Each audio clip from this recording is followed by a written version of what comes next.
En ce temps-là, un homme s'approcha de Jésus, le saluant et disant: Maître, j'ai amené auprès de toi mon fils, qui est possédé d'un esprit muet. En quelque lieu qu'il le saisisse, il le jette par terre.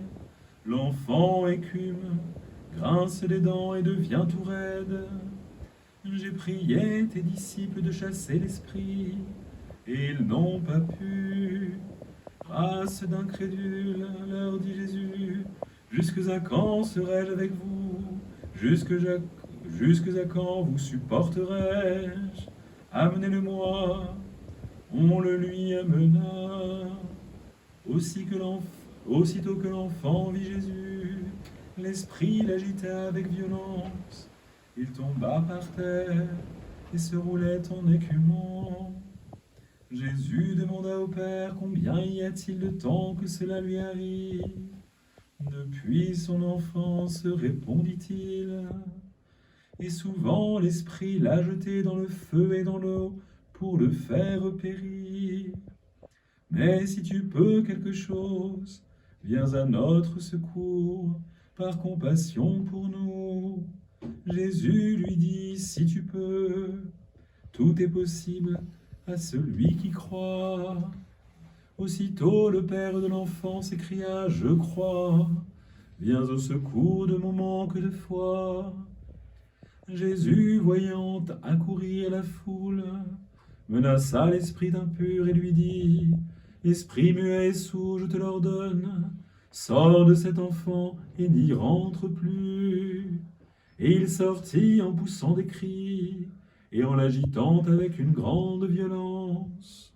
L'enfant devint comme mort, de sorte que plusieurs disaient qu'il était mort.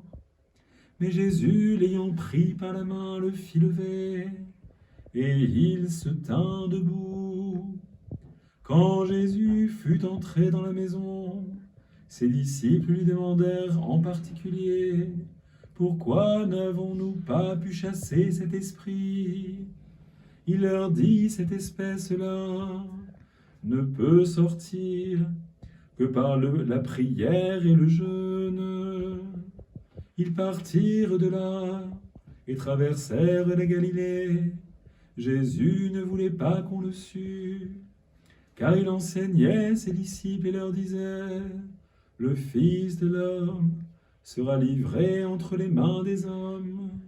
Ils le feront mourir, et 3 jours après qu'il aura été mis à mort, il ressuscitera.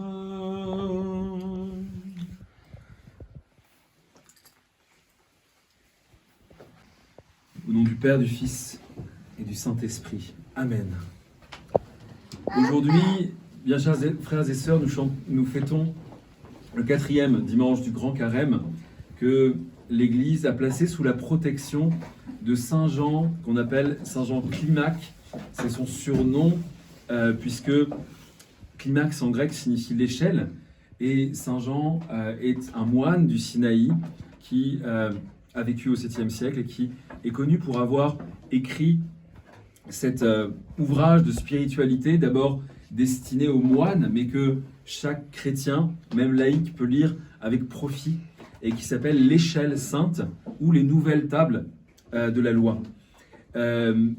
Parce que il vivait au Sinaï, Saint Jean Climaque, dans ses écrits, fait beaucoup de références à Moïse, qui a conduit le peuple d'Israël, après avoir reçu les tables de la loi, dans la nouvelle terre, dans la terre sainte. Et il utilise beaucoup cette image de Moïse délivrant son peuple pour montrer ce que doit être la vie du chrétien, celle qui consiste à suivre le Christ, qui nous fait traverser le désert de notre vie présente, de notre vie matérielle, de notre vie temporelle, afin de nous mener à la terre promise, qu'est le royaume éternel, le royaume immatériel, le royaume où tout est impérissable. Dans l'évangile que nous avons entendu, l'Église a choisi de nous faire entendre cette guérison d'un possédé. Les apôtres n'ont tout d'abord pas réussi à guérir cet enfant, alors qu'ils avaient jusque-là réussi par la grâce de Dieu, par la grâce de leur proximité avec le Christ, à faire un certain nombre de guérisons, un certain nombre de miracles. Là, c'était un cas de possession, un cas extrêmement sérieux. Et le Christ nous le dit, ce type de démon ne peut être expulsé que par le jeûne et par la prière. Ainsi donc, l'Église nous rappelle-t-elle, en nous faisant entendre aujourd'hui cet évangile, que la raison pour laquelle nous jeûnons, ce n'est pas seulement pour réparer la désobéissance d'Adam et Ève au paradis qui n'ont pas suivi les prescriptions qui étaient celles de Dieu dans le jardin, qui ont mangé d'un aliment qu'ils ne devaient pas manger, mais c'est également quelque chose qui va nous aider à nous purifier et qui peut même contribuer à l'exorcisme et même l'auto-exorcisme, comme le disent les pères, car c'est ce jeune garçon qui est possédé par un esprit sourd et muet, les pères nous disent qu'il figure notre humanité déchue dans son entier, puisque elle est devenue, depuis le péché originel, sourde au commandement de Dieu et muette sur sa louange, muette sur sa doctrine. Ainsi, ce personnage figure-t-il l'humanité entière qui s'est éloignée de Dieu, qui est tombée dans les griffes du diable et qui n'arrive plus à entendre les prescriptions divines, n'arrive plus à suivre les prescriptions divines et à rendre des actions de grâce et à enseigner aux autres par amour quelles sont ces prescriptions du Seigneur. Ainsi, Bède le Vénérable nous dit que c'est particulièrement important d'avoir en tête le fait que nous sommes vraiment tous atteints par cette faute originelle. D'ailleurs, il prend cet exemple-là pour montrer que les gens qui, comme Julien à l'époque, Julien Desclanes, nient le péché originel, sont complètement dans l'erreur. C'est que cet enfant qui a commencé à être possédé très très jeune ne pouvait pas l'avoir été pour des raisons personnelles. Il ne l'était que à cause de cette faute qui est transmise dans notre nature, par notre nature, qui est le péché originel. Et pour autant, Dieu permet cela, comme il le dit par ailleurs, pour manifester sa gloire. Ainsi, le Christ réussit-il très facilement à chasser cet esprit sourd et muet.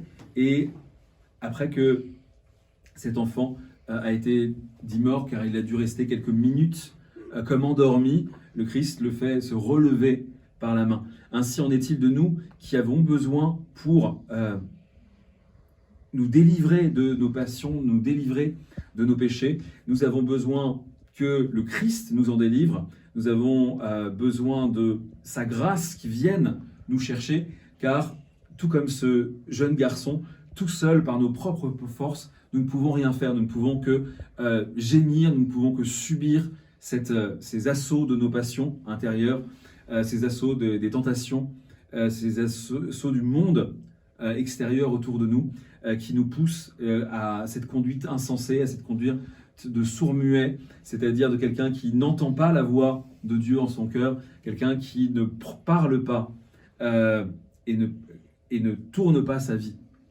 vers Dieu. Ainsi, puissions-nous, grâce aux prières de Saint Jean, de l'échelle de Saint Jean Climac, retrouver l'audition spirituelle, retrouver la capacité de la prière, car c'est le meilleur usage que nous puissions faire de notre voix, de notre parole, celle de chanter les louanges de Dieu, de nous adresser à Dieu, de lui adresser les paroles de l'amour le plus profond, le plus sincère, le plus authentique.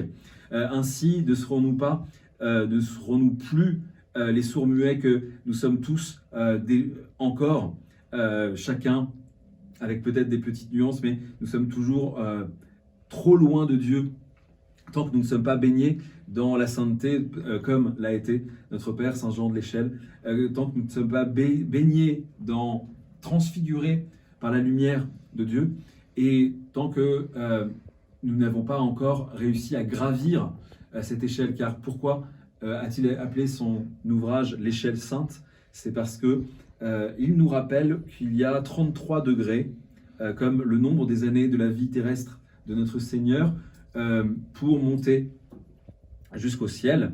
Ainsi a-t-il divisé son œuvre en 33 chapitres. Et dans ces chapitres, il y avait une idée dont je pense qu'elle doit pouvoir nous inspirer en cette période de carême. C'est que Saint Jean nous dit que tout comme Moïse a dû d'abord tuer l'Égyptien avant de pouvoir s'éloigner de l'Égypte et rencontrer Dieu sur le mont Sinaï, nous avons tous, chacun d'entre nous, un péché particulier, un péché majeur, un péché dans lequel nous retombons systématiquement, un péché plus gros que les autres et plus difficile à vaincre. Et bien, Saint Jean nous dit, voilà, c'est pour démarrer la vie spirituelle, c'est ça qu'il faut faire. Il faut d'abord tuer cet Égyptien, c'est-à-dire tuer intérieurement ce péché dans lequel, qui est le plus important pour nous.